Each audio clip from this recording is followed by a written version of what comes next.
All right, it's 6 o'clock. Go ahead and call this meeting of the Schertz Planning and Zoning Commission to order. We do not have any alternates tonight.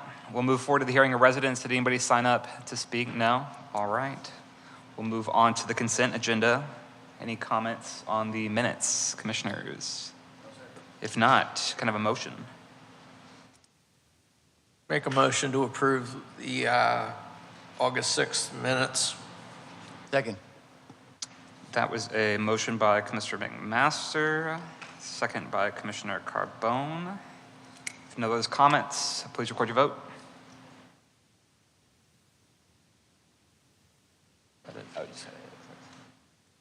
That is 5 votes. Can you please publish that?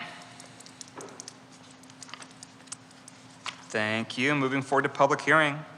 Planning and Zoning Commission will hold a public hearing related to zone change requests, specific use permits, and Unified Development Code amendments within this agenda. The public hearing will be open to receive a report from staff, the applicants, and the adjoining property owners affected by the applicant's request, and any other interested persons. Upon completion, the public hearing will be closed. The commission will discuss and consider the application and may request additional information from staff or the applicant if required. Item A, PLZC 2025-0170, hold a public hearing and make a recommendation on a zone change request to public use district on approximately 4.7 acres of land known as 8890 East FM 1518 North, more specifically known as Bexar County Property Identification Numbers 310108 and 1061511, City of Schertz, Bexar County, Texas. Good afternoon, Commissioners. PLZC 2025-0710, a zone change to PUB on approximately 4.7 acres. Daisy Marquez, planner.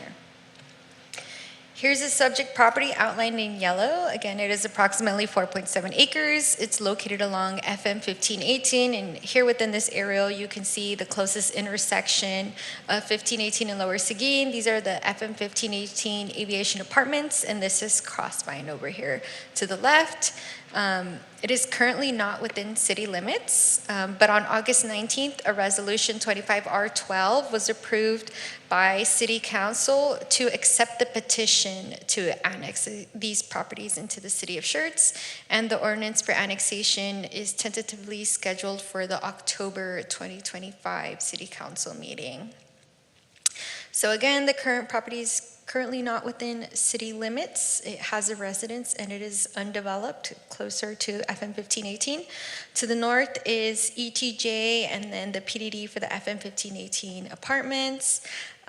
This is just a pipeline easement and then the 1518 apartments. To the east, we have agricultural district and pre-development district. Again, that's undeveloped and it has some residence in the back. And then to the south, we have pre-development district and it looks like a residence is there. And then to the west, we have 1518 or right of way and the Crossvine PDD development. So we sent 15 public notices on August 21st, and as of today, we received 1 in favor, and the applicant did post a sign on the property.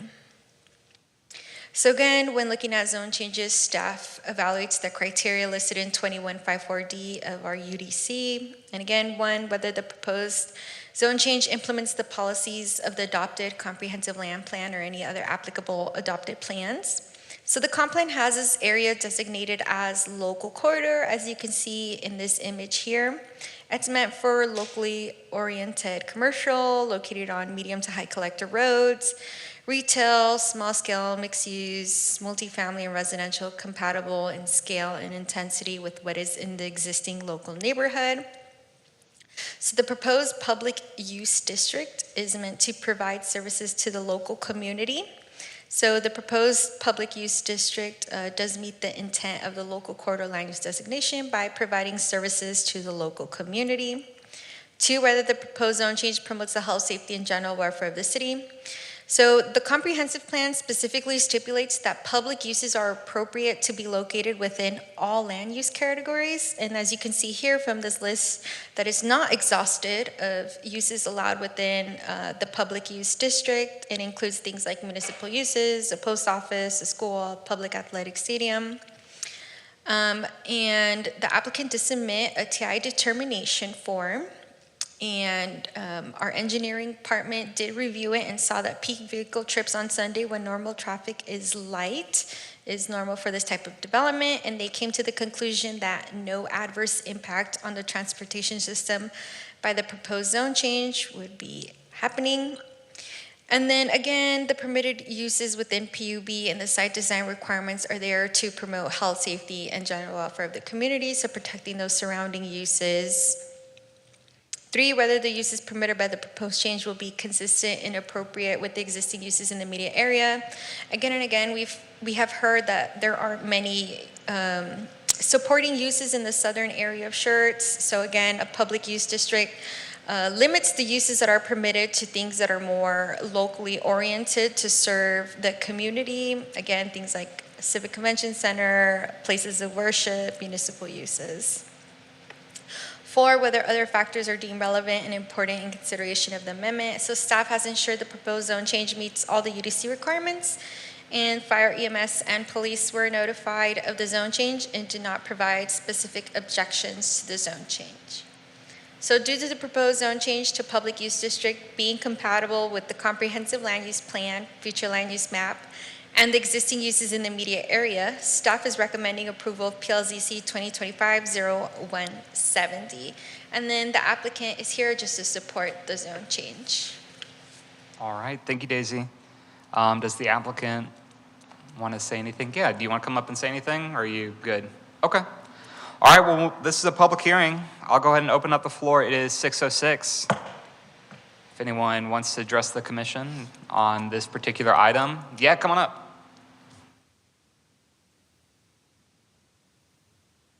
If you'll just state your name and your address for the record real quick. My address? Your name and your address, yeah. Adrian Alanis, I'm the one who owns the property right behind them at 8880 East FM 1518. Okay, go for it. How does that affect my yard? So we can't answer particular questions. If you have questions, we can definitely have staff get with you on the impacts of it. The zone change, I mean, Correct. is my property in that zone change? No, I don't It's believe so. just This for, would just it's be just for that specific. correct. It would just be the specific property that applied. Okay. So if you weren't part of the application, then no, you wouldn't be a part of the zone change. Okay, because I was just curious because I actually run parallel to 1518. Theirs is right in front of me, so I was just wondering if that actually affects my land. In terms of land use, it wouldn't, but we can, if you have more specific questions for staff, we can definitely have them get with you on it. Yeah. All right. Anybody else? All right, it's 6:08. Commissioners, questions, comments? Mr. Master. How can we zone something that's not in our city yet? So the zone change application needs to run in concurrence with the ordinance for the annexation hearing. And the annexation hearing ordinance doesn't come to P&Z. So the commission needs to make a recommendation so it runs concurrently with the annexation ordinance. I know it's a weird setup in the way it's scheduled, but that's how it needs to be scheduled so that it lines up with the annexation ordinance hearing. Okay, that answered my question. Mr. Outlaw? Nothing? No, I just wanted to make sure that Mr. McMaster got the explanation he needed. So we're just, again, this is just a recommendation tonight, and then city council will do their magic all at one time, so. I got one. Yes, sir. I got to claim ignorance here. I don't think I've ever seen the public use district used on the zoning in the 3 years that I've been here. So maybe we have, I just haven't seen it. So is there an idea for the property? Yes, the applicant is proposing a place of worship for this property. Got it. Okay. Thank you. Is there a reason they're requesting this over anything else, since a church would be allowed anywhere? Or just, no? Okay. This is a property they own and they're requesting the application for Okay. these two parcels. That's cool. All right, any other comments? No? Well, I will entertain a motion. I make a motion that we approve PLZC 2025-0170. Second. That is a motion by Commissioner McMaster, second by Commissioner Carbone, to recommend approval of PLZC 2025-0170. If there's no other comments, if you please record your vote.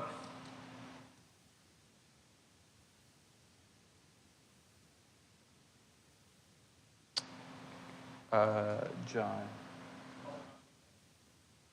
My head I did.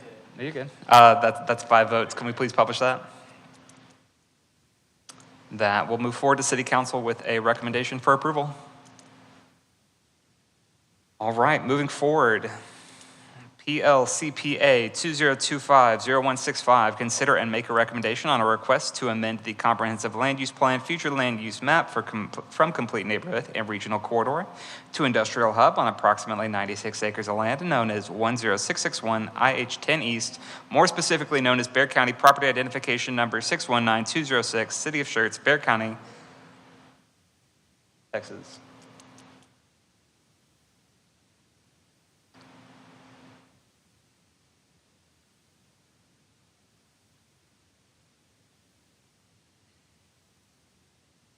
Okay, PLCPA 2025-0165, Comprehensive Land Use Plan, Future Land Use Map Amendment on 96 acres. Again, this is continued from the August 6 P&Z. I'm going to give an abbreviated presentation. Again, here's the subject property outlined in yellow. It's currently zoned GB and M1, and in the surrounding area, you can see some more GB along I-10, and then some M1, and then the PDD, the Greytown PDD residential development. The current land use designation is Regional Corridor and Complete Neighborhood. To the north, it is, again, some more Complete Neighborhood, and then to the east is Regional Corridor and Complete Neighborhood, and then to the south is IH10, and to the west is Regional Corridor and Complete Neighborhood. The public notices were sent out on July 24th. Again, we haven't received any other responses, and a sign was placed by the applicant. So again, a public hearing was held on August 6th. A motion for recommendation of denial was 3-3. A motion for recommendation of approval was 3-3, and it was moved to tonight for continuance. And again, UDC Section 21460 is what we use for the criteria for approval for comprehensive land use plan amendments. Again, the comp plan is supposed to be a living document to remain relevant with the desires of the community. There is some existing industrial hub in the area. The proposed industrial hub is an extension of desire to create that employment center. 2 is it's consistent with the goals, objectives, and other policies of the comp plan. It promotes employment opportunities in the area. It's near some pre-existing industrial hub, and it takes advantage of location on I-10 and 1604. 3, again, the comp plan is supposed to be a living document that allows for flexibility, and it's within that focus area 2 that is meant to strategically plan to serve the adjacent residential areas and tap into business potential along the highway. 4, again, there's existing M1 zoning in this area that should have been taken into consideration with the comp plan amendment, also with its proximity to 1604 and I-10, and the proposed industrial hub reflects that development character of this area. So it meets all the UDC requirements. It was sent to fire, EMS, and police, and they have not provided objections. And again, staff recommends approval of PLCPA 2025-0165 due to the unique location of the property within proximity of 1604 and the existing industrial zoning in the subject area. And then the applicant has a presentation as well. All right, thank you, Daisy.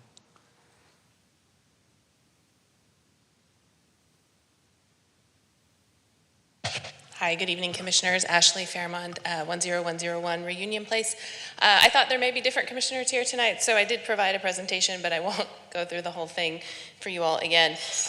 Just to highlight a few things and maybe bring back up this site plan. I know this is the comprehensive plan amendment portion of the request, but I did want to just bring up the map. I did look at the zoning and some of the history of the zoning in the area. I know there was concerns about the neighborhood or future neighborhood next door where that PDD is located. Looking at that property, and some of you may remember, but it was rezoned and had the exact same zoning as this property, with the M1 in the back and the GB portion in the front. So when that property was rezoned, this M1 was there, and it was actually changing from M1. Also, the property to the west has the M1 zoning too. I know there was some questions about the comprehensive plan and the designation of that piece, but that property is likely also to be somewhat industrial developed, even though it was designated complete neighborhood. It seems like maybe when the comprehensive plan was done, the industrial hub should have extended over to these properties. But I know that's looking back, and that's a difficult process. So we do think it's reasonable. I appreciate what Daisy said about the document changing. I know this may be the first amendment request that you've seen for the comprehensive plan, and I think that's, I know that when I bring a request forward, the goal is to try to be consistent with the plan.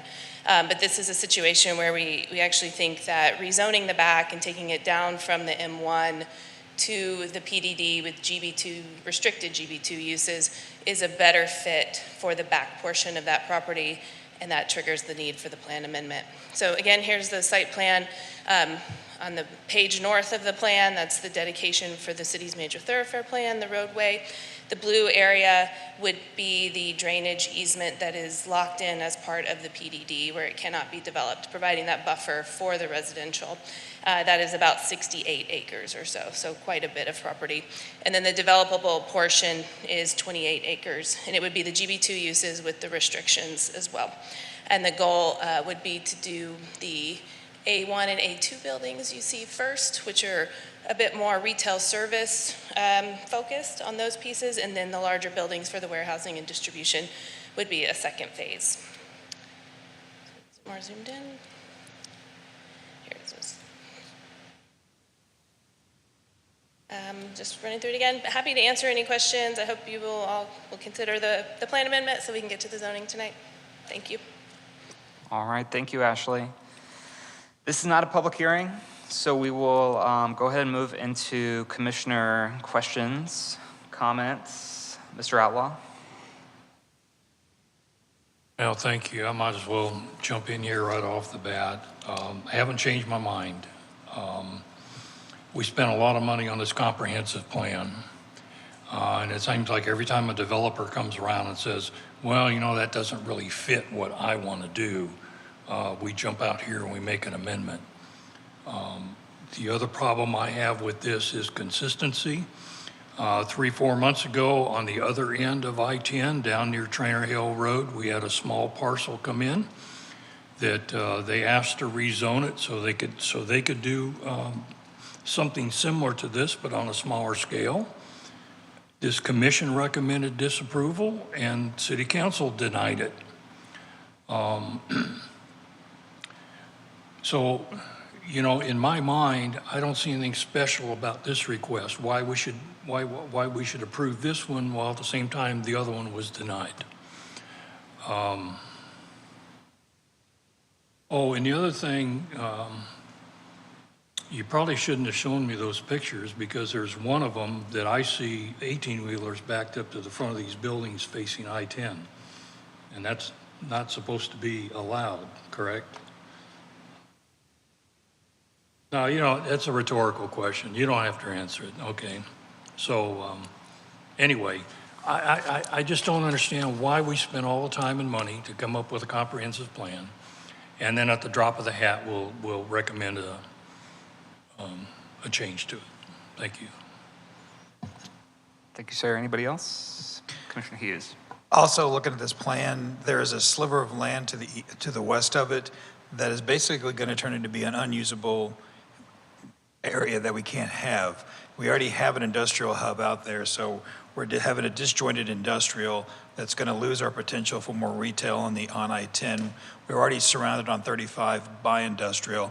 It would be a smart move to at least have some sort of business mercantile on the highway that's more present, unlike what we have at I-10 right now on 35. So I get where you're trying to go with this, but I don't see the need or the value of it.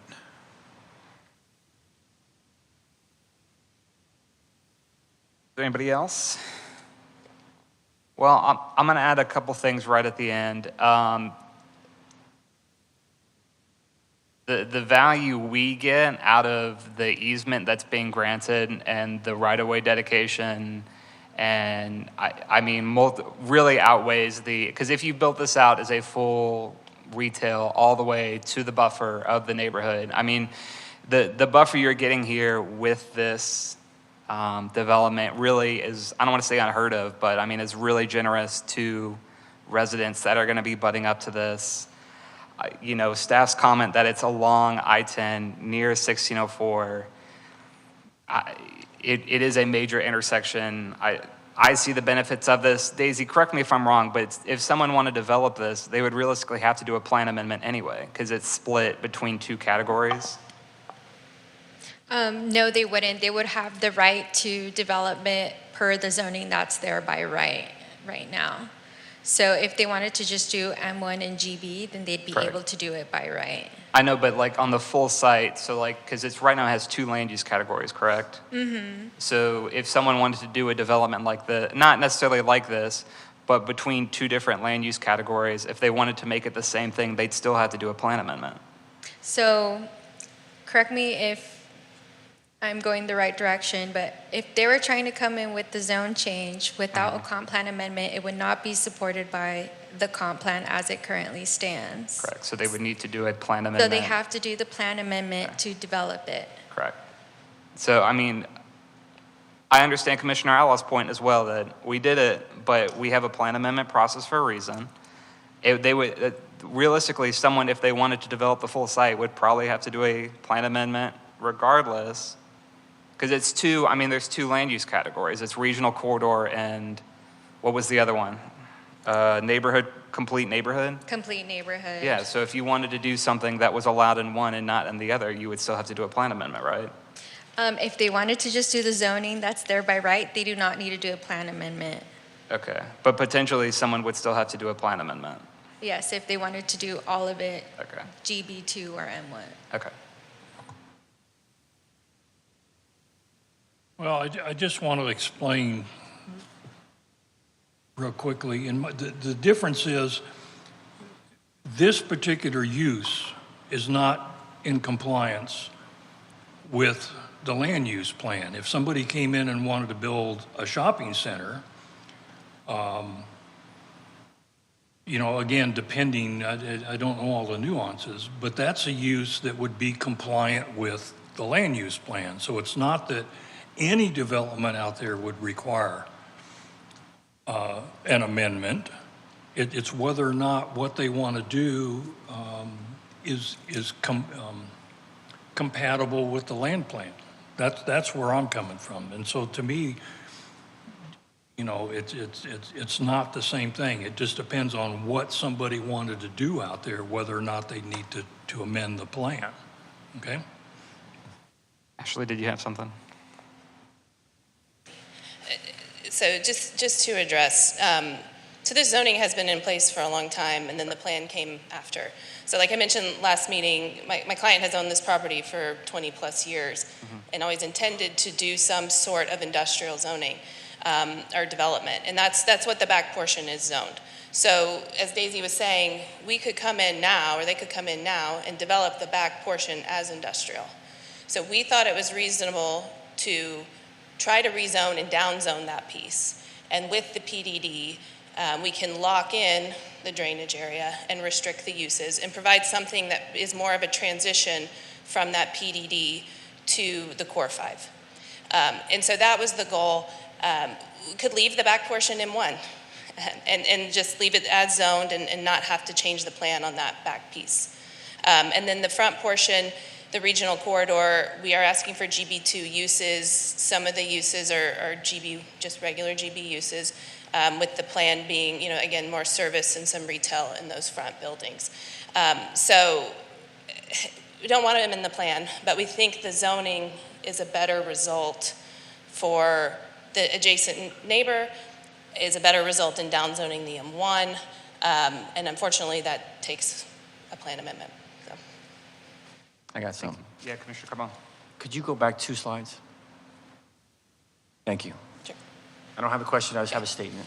So I'm listening to everybody up here, and I don't disagree with most of what you guys are saying, but I have to put myself in the seat of a resident that's going to live in this neighborhood in the back. And if I'm living in this neighborhood and I know that there's, 68 acres you said, that no one's going to touch, that's basically like a mini green belt. And it turns into like a noise buffer between I-10 and that neighborhood. Yes, there will be some noise from that GB portion, but I think when you buy into a neighborhood like this, you never get the solitude that you would if you bought property in some rural area, but this is pretty close.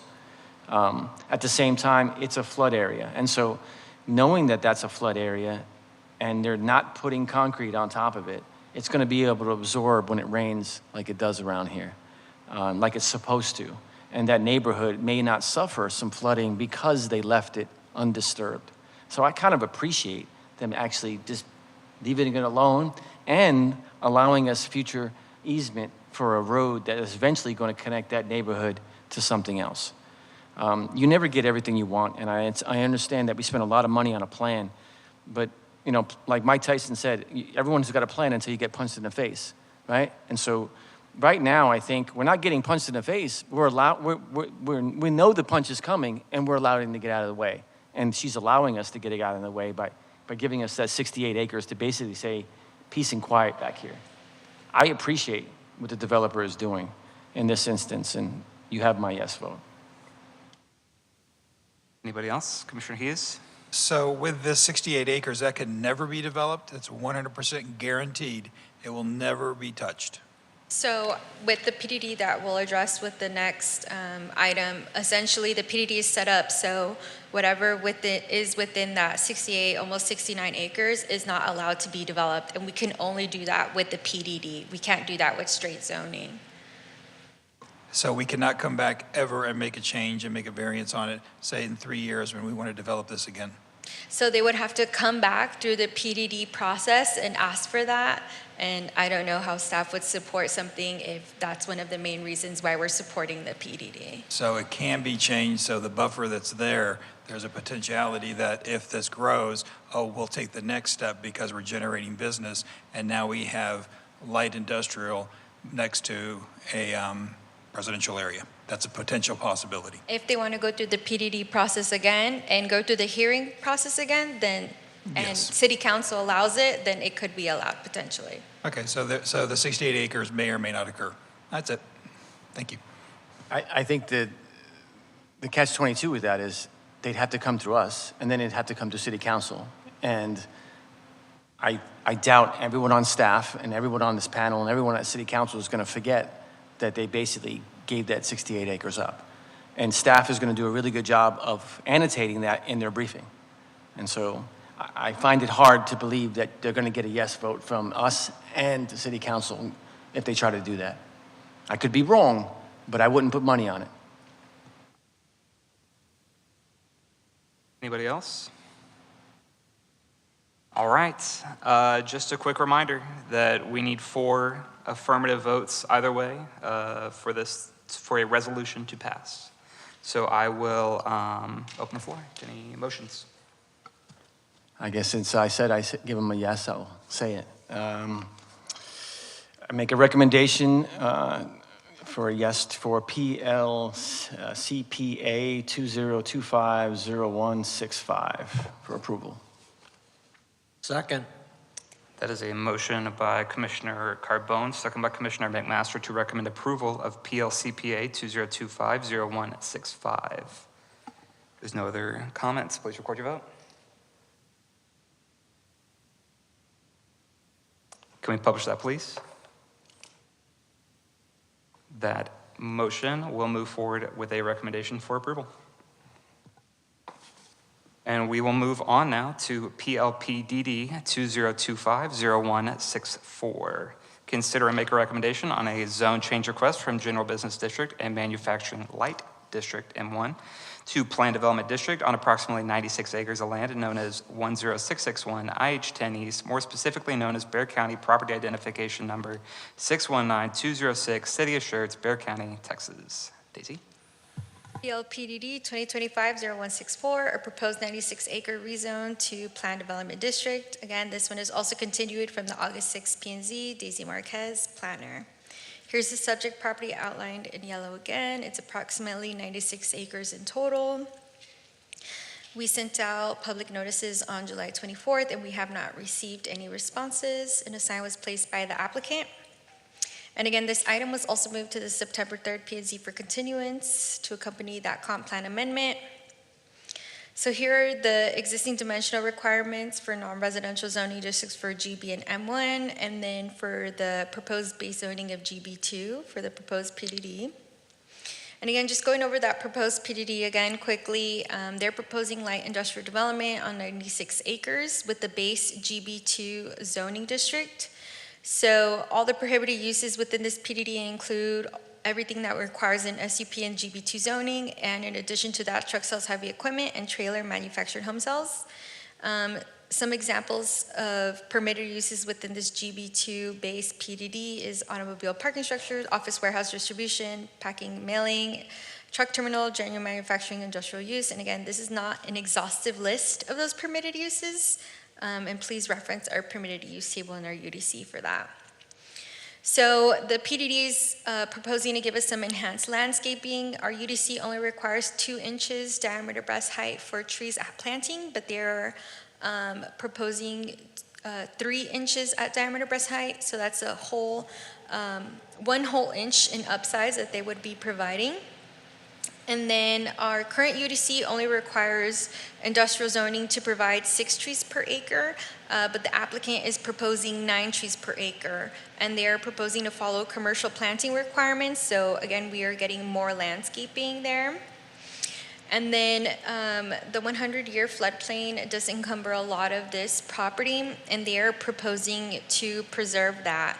And they're still proposing to comply with the 8-foot masonry wall with 1 shade tree every 30 linear feet adjacent to residential uses and zoning. So those 68, almost 69 acres that are completely within the floodplain are to remain undeveloped. So this would provide a significantly and much larger buffer to residential areas than would be required with straight zoning. And again, just kind of showing you on the conceptual preliminary plat what that 900 law, or what this 68 acres that cannot be developed except for infrastructure would be coming in the PDD. So this is going to be locked in as they cannot develop anything on it. So think no flat work, no buildings going vertical. So again, UDC section 21510F is the criteria for approval for PDDs. It was accompanied by a comprehensive land use plan, future land use map amendment. So again, the existing complete neighborhood and regional corridor is not compatible with the PDD, but the proposed industrial hub comp plan, future land use map amendment does support the proposed PDD. And then 2, again, with straight zoning, we are not able to preserve the 100-year floodplain on these almost 68 to 70 acres. And again, the PDD restricts that. This would not be possible without a PDD. It creates that natural buffer to the residential zoning and uses. And the existing M1 would allow for commercial and heavy uses adjacent to residential, and it would only require a 50-foot building setback adjacent to residential, and GB would only require a 25-foot building setback adjacent to residential. Again, the proposed PDD provides a significant barrier larger than conventional zoning is able to provide. It also provides a restriction of uses, a restriction of development in floodplain, and prohibited uses. So this property does have access to IH10. It's in Schertz and SSLGC dual CCN for water. It is served by CPS for electric. And then this PDD would propose a superior development then could be done through conventional zoning. Again, it is a down zone of the M1 with the GB2 base zoning with the restriction of additional permitted uses. We get additional residential buffering that would not be allowed with conventional zoning, restriction of development in the floodplain.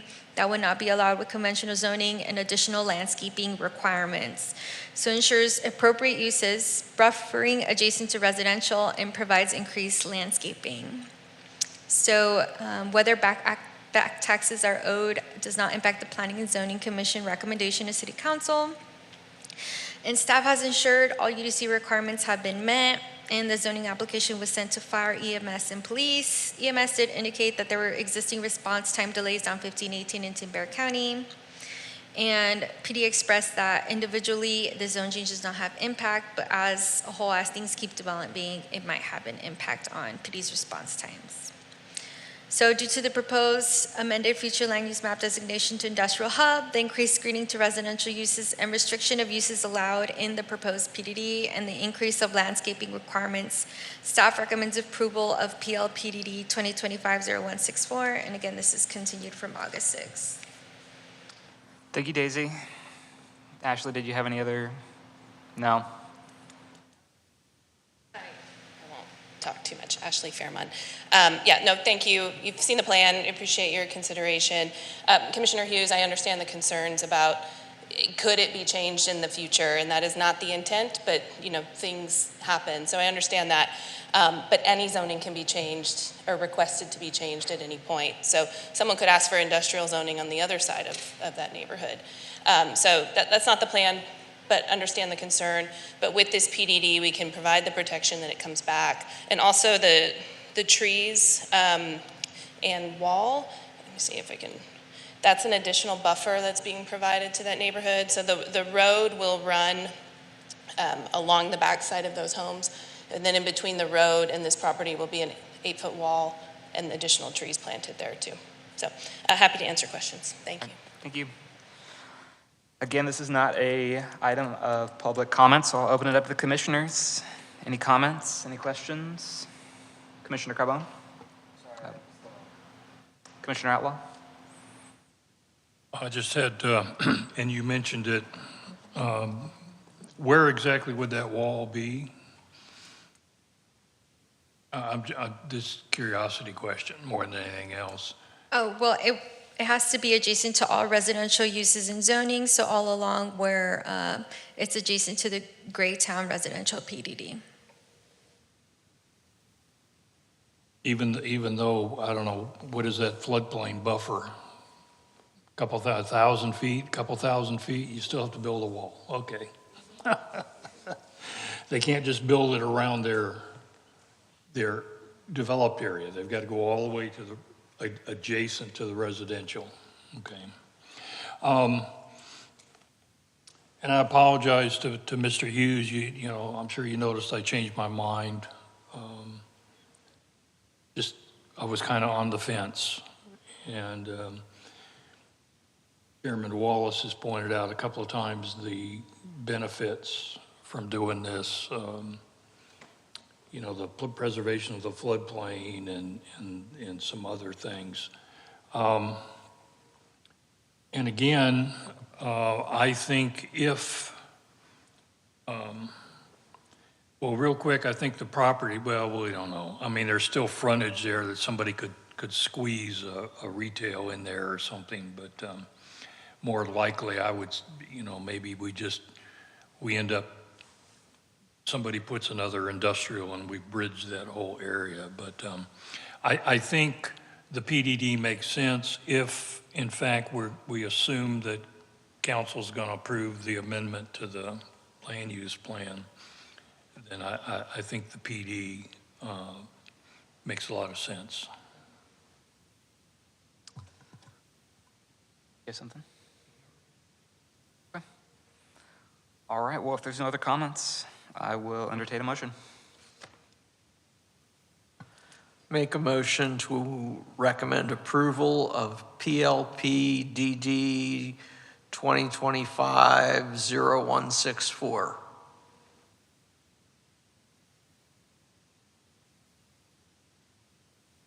Second.